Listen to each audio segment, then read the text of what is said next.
दोस्तों, आज की कहानी एक ऐसे स्नाइपर के ऊपर है जिसने सीरिया के रेगिस्तान में अपनी जिंदगी के 12 दिन गुजार दिए बिना खाना पीने के। लेकिन आखिर उसे किस बात का डर था? वेल, ये कहानी का ट्विस्ट आपका दिमाग घुमा देगा। तो कहानी शुरू होती है। मैथ्यू और जॉन दोनों ही पिछले कई घंटों से पहाड़ की चोटी पर बैठे हुए हैं और एक पेट्रोल पंप के ऊपर नजर रखे हुए हैं, क्योंकि वहां एक पाइपलाइन बिछ रही है जिसका फायदा अमेरिकन और सीरियन गवर्नमेंट दोनों को होगा।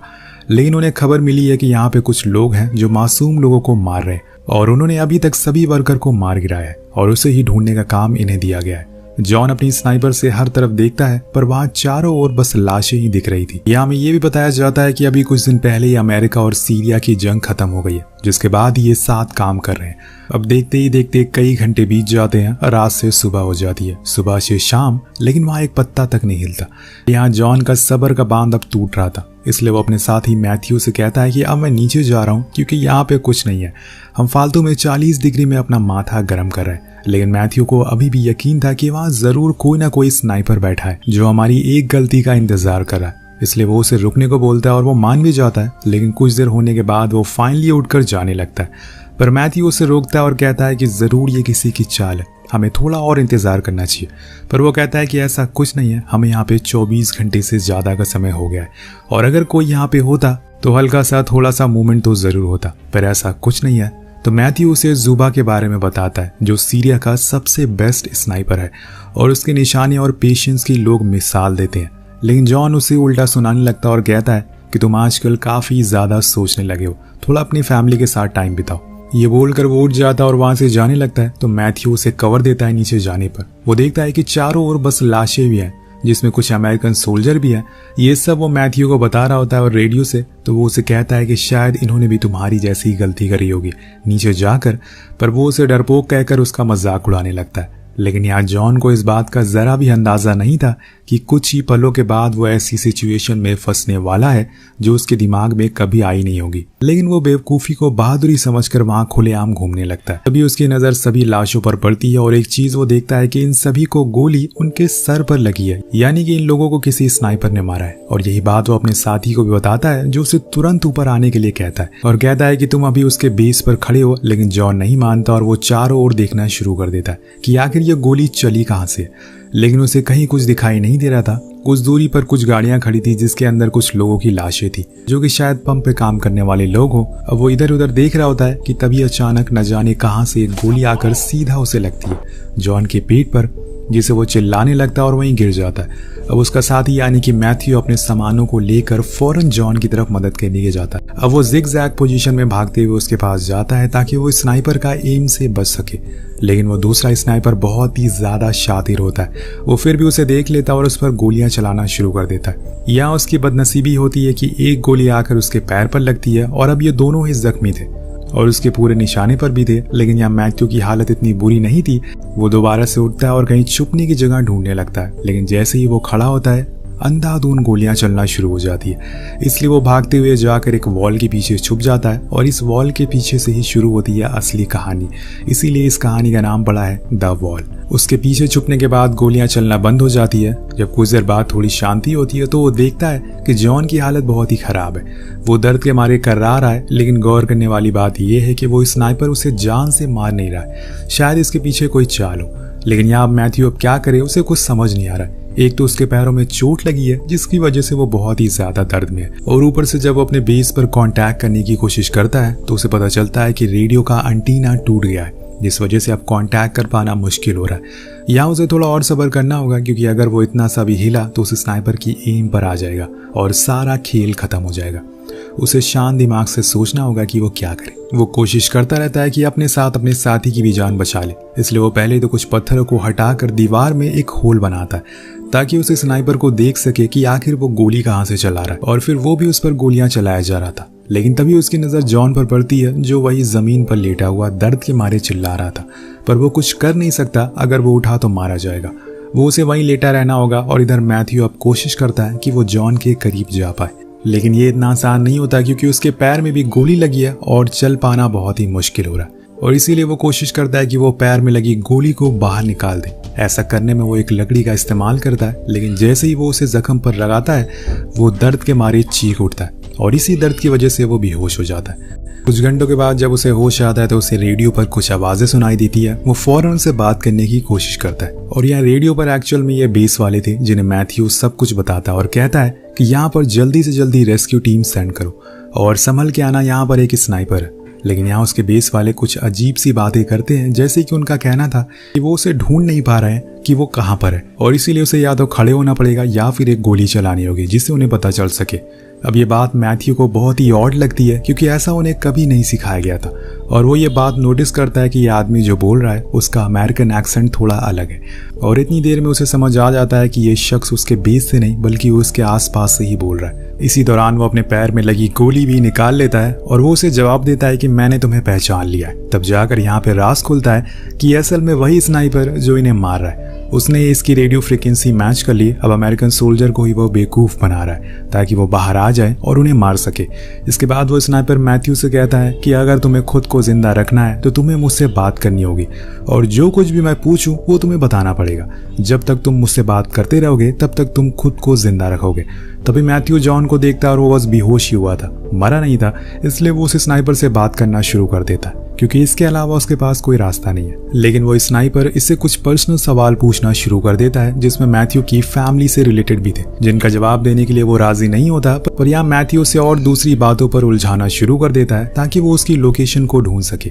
यही वो करता है। अब वो दूरबीन से अपने बनाए हुए होल में से उसे चारों ओर देखना शुरू कर देता है और जमीन पर एक मैप भी बनाता है। इसी दौरान मैथ्यू से पूछता है कि आखिर तुम कौन हो, तुम ये सब क्यों कर रहे हो, क्या तुम किसी ग्रुप का हिस्सा हो? तो आदमी बोलता है कि नहीं, मैं तो बस एक रेगुलर सीरियन आदमी हूँ, मेरा किसी से कोई लेना देना नहीं है। वो मैथ्यू से कहता है कि तुम खुद को एक सीरिया का नागरिक बता रहे हो और खुद के ही देश का नुकसान कर रहे हो। तुम्हें पता है ना कि जंग अब खत्म हो चुकी है, जिसके बाद से ही पेट्रोल पंप का काम शुरू हुआ है। इससे तुम्हारी सरकार को और तुम्हारे देश को फायदा होगा। अब इस बात से वो आदमी हंसने लगता है और कहता है कि कौन सी जंग खत्म हो गई, ऐसा सिर्फ तुम अमेरिकन लोगों को रखता है। हमारे ऊपर हर दिन हर लम्हा अमेरिकन अत्याचार करते हैं और वो 22 साल मैं कैसे भूल जाऊं जब तुमने हमारे देश को बर्बाद कर दिया। इस पेट्रोल पंप से हमें नहीं बल्कि तुम्हारी सरकार को बस फायदा होने वाला है। ये सब सुन के मैथ्यू को समझ आ जाता है कि यह आदमी काफी गुस्से में है और इसीलिए किसी भी अमेरिकन सैनिक को ऐसे जिंदा नहीं छोड़ेगा। इसके बाद वो मिलिट्री के कुछ सवाल करता है कि अमेरिका के पास कितने स्नाइपर हैं, तुम लोगों का यहाँ पर कहाँ कहाँ बेस है। लेकिन मैथ्यू को इस बारे में कुछ जानकारी नहीं थी, इसलिए वो चुप रहता है। तो आखिर में वो उसकी फैमिली के बारे में पूछता है। मैथ्यू यहाँ भी कुछ नहीं बोलता और उसके मुंह पर ही कह देता है कि तुम्हें क्या लगता है कि मैं तुम्हारा पालतू कुत्ता हूँ जो मैं तुम्हारी सारी बातों को मानूंगा? तो वो अनजान आदमी कहता है कि ठीक है, फिर मैं जॉन को मार देता हूँ। तभी मैथ्यू फौरन कहता है कि तुम्हें मेरे साथी का नाम कैसे पता? इसके जवाब में वो अनजान स्नाइपर बताता है कि मुझे उसके और तुम्हारे बारे में सब कुछ पता है और ये भी पता है कि तुमने एक इंसान को मारा है पर दुनिया से झूठ कहा कि उसे दुश्मनों ने मारा है और उसका नाम है डीन। और देखो, आज जॉन भी तुम्हारी वजह से मारा जाएगा अगर तुमने मेरे सवालों का जवाब नहीं दिया। तो मैथ्यू ये सब सुनकर हैरान था, उसे अपने कानों पर यकीन ही नहीं हो रहा था कि असल में यह आदमी सब कुछ कैसे जानता है। यहाँ वो पूरी तरह से ब्लैंक हो जाता है। लेकिन उससे बड़ी मुसीबत थी उसकी चोट और गर्मी, जो धीरे धीरे कम और बढ़ना शुरू हो गई थी। इसलिए जो भी करना होगा जल्दी करना होगा वरना देर हो जाएगी। लेकिन यहाँ उसे अब प्यास लगना शुरू हो जाती है, जिसके लिए वो अपनी बोतल निकालता है, लेकिन उसमें पानी नहीं था। तब वो आदमी उसे कहता है कि मैंने जानबूझकर तुम्हारी बोतल पर पहली गोली मारी ताकि सारा पानी गिर जाए, जिसके बाद मैंने तुम्हें पैर पर गोली मारी ताकि तुम भाग ना सको। अब तुम यहीं पर तड़प तड़प कर मरोगे। उसकी ये सब बातों से मैथ्यू बहुत गुस्से में आ जाता है। इतनी गर्मी में बिना पानी के कैसे वो जिंदा रहेगा? तो वो गुस्से में उसे कहता है कि तुम एक आतंकवादी हो। ये सुनकर वो आदमी हंसने लगता है और कहता है कि मेरे देश में तुम घुस आए हो और तुम्हारे हाथ में बंदूक है और तुम हमारे लोगों को मार रहे हो, मुझे कह रहे हो कि मैं आतंकवादी हूँ? वाह क्या बात है। इसी बीच उन दोनों में बातें थोड़ी देर के लिए बंद हो जाती है। तब मैथ्यू एक चीज नोटिस करता है कि दूर एक कूड़े का पहाड़ है और हो सकता है कि वो आदमी वहीं छुपा हो। लेकिन किसी आम आदमी का इतनी देर तक ऐसे कूड़े के पहाड़ के अंदर छुपे रहना आसान नहीं है। इसलिए वो उसे एक सवाल पूछता है कि क्या तुम वही जुबा हो, अमेरिका का मोस्ट वांटेड आदमी? तो वो इनकार कर देता है। तब मैथ्यू को लगता है कि शायद ये कोई एक्स अमेरिकन स्नाइपर है, क्योंकि ऐसी जगह सर्वाइव कर पाने की ट्रेनिंग उन्हें मिलती है। लेकिन वो मना कर देता है और बोलता है कि तुम्हें जो लग रहा है कि जंग खत्म हो गई है तो ये गलत है, और हाँ, मैं उन्हें मारता हूँ जो मुझे पहले मारने की कोशिश करते हैं। अब यहाँ पे मैथ्यू को देखकर साफ पता चल रहा था कि वो हार चुका है, इसलिए वो उसे कह देता है कि मुझे भी मार दो, क्योंकि अगर मैं यहाँ से घर गया तो वहां भी घुट घुट कर मर जाऊंगा। यहाँ वो अपना गुनाह कबूल कर लेता है कि डीन, जो कि उसका दोस्त था, उसे दुश्मनों ने नहीं बल्कि उसने ही मारा था, क्योंकि उसका निशाना चूक गया था। और जब भी मैं सोता हूँ मेरी आंखों के सामने उसकी फैमिली आती है। इसलिए मेरा अब जीने का कोई मोटिव नहीं है। अब यहाँ पे हमें जॉन की कोई हलचल दिखाई नहीं देती, शायद वो पहले ही मर चुका है। वो अनजान स्नाइपर मैथ्यू से कहता है कि तुम्हारे मरने के बाद मैं तुम्हारी आंखें और तुम्हारा सर दोनों काट के निकाल लूंगा। उसकी ऐसी भयानक बातें सुनकर वो वहीं बेहोश हो जाता है। कुछ देर बाद जब उसकी आंख खुलती है तो वो देखता है कि हल्का हल्का रेतीला तूफान आना शुरू हो गया। अब वो इसी का फायदा उठाकर अपना हेलमेट एक राइफल में लगाकर ऊपर कर देता है ताकि इससे वो आदमी डिस्ट्रैक्ट हो, लेकिन इससे कोई फायदा नहीं होता। तभी तूफान बढ़ जाता और मौके का फायदा उठाकर मैथ्यू फौरन थोड़ी दूर पर पड़ी सोल्जर की सारी एसेसरीज को ले लेता है, लेकिन वो स्नाइपर उसे देख लेता है और उसकी दूरबीन भी तोड़ देता है जिसे वो अभी तक उसकी लोकेशन देख रहा था। तो आप समझ गए होंगे कि इस स्नाइपर का निशाना कितना ज्यादा तेज है। अब यहाँ मैथ्यू तो सबसे पहले कुछ पानी पीता है जो कि उसे उस सैनिक के पास मिला था, जिसके बाद उसकी नजर जॉन पर पड़ती है जो जिंदा था और इन दोनों की सारी बातें सुन रहा था। अब वो दूसरी फ्रीक्वेंसी सेट करता है और उससे कहता है कि तूफान अब बढ़ रहा है और इसका हमें फायदा उठाना होगा और तुम उस कूड़े के ढेर के पास एम करो और मैं यहाँ से अपनी बातों में उसे उलझाए लगता हूँ। तो जॉन एक शीशे की मदद से उसकी तरफ देखता है और फिर तूफान का वेट करता है। उधर मैथ्यू उस आदमी को बातों में उलझाए लगता है जिसे हमें पता चलता है कि वो अतीत में एक टीचर हुआ करता था, लेकिन एक दिन जब वो सुबह अपने बच्चों को पढ़ा रहा था तभी एक एयर स्ट्राइक होती है जो कि अमेरिकन ने की थी और उसमें उसके सारे बच्चे और उसका पूरा स्कूल बर्बाद हो जाता है। ये सुनकर मैथ्यू को थोड़ा बुरा लगता है, लेकिन वो कर भी क्या सकता है और इसी चीज का बदला वो अमेरिकन से ले रहा है। तरफ जॉन ने अपना एम ले लिया और यहाँ पर मैथ्यू उसे एल्टीट्यूड बताता है जिसकी मदद से वो गोलियां चलाना शुरू कर देता है, लेकिन तभी एक गोली आकर जॉन के हाथ में लगती है जिससे उसके हाथ से राइफल छूट जाती है। अब यहाँ मैथ्यू और परेशान हो जाता है कि अब वो क्या करे, लेकिन माँ जॉन दोबारा से उठकर उसके करीब आने की कोशिश करता है, लेकिन इतने में एक और गोली चलती है और वो सीधा जॉन के सर में लगती है जिसे मौके पर ही उसकी मौत हो जाती है। यानी कि अब बचा है सिर्फ मैथ्यू, इसलिए वो आदमी उसे रेडियो पर एक बार फिर से कहता है कि अगर तुम मुझे अपनी सारी बातें बताओगे तुम थोड़ी देर जिंदा और रहोगे। मेरे एक सवाल का जवाब सबसे पहले दो कि तुम आखिर यहाँ हमारे देश में करने क्या आए हो। मैथ्यू रोते हुए कहता है कि मुझे नहीं पता, मुझे बस यहाँ आने का ऑर्डर मिला था और मैं अपने ऑर्डर को फॉलो कर रहा हूँ। इसके बाद वो फिर से वही डीन वाली बात कहता है कि मैंने ही उसे मारा है, इसलिए मुझे जितनी जल्दी हो सके मार दो, क्योंकि मैं घर जाकर भी किसी को मुंह दिखा नहीं पाऊंगा। और तभी हम देखते हैं कि उसके रेडियो पर उसके बेस वाले कांटेक्ट करते हैं। वो फौरन जाकर उनसे बात करने की कोशिश करता है, लेकिन अफसोस कि उसका माइक खराब हो चुका था, इसलिए वो सिर्फ उनकी बातें सुन सकता था, कुछ बता नहीं सकता था। लेकिन यहाँ उसे एक बात तो समझ आ जाती है कि ये सब असल में एक ट्रैप है, एक जाल है। जो आदमी उन्हें मार रहा था वो बहुत ही ज्यादा चालाक है।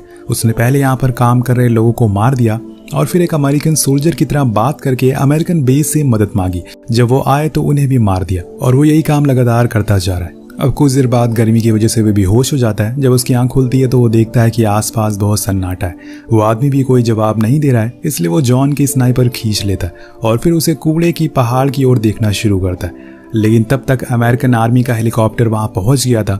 वो आदमी भी उसे देखकर सतर्क हो जाता है। यहाँ रेडियो में वो कहता है कि अब तो खेल में और मजा आएगा, लेकिन इतने में मैथ्यू उसे देख लेता है और उसे शूट कर देता है और फिर कंफर्मेशन के लिए खड़ा हो जाता है ताकि अगर वो जिंदा हो तो उसे मार दे, लेकिन ऐसा होता नहीं है।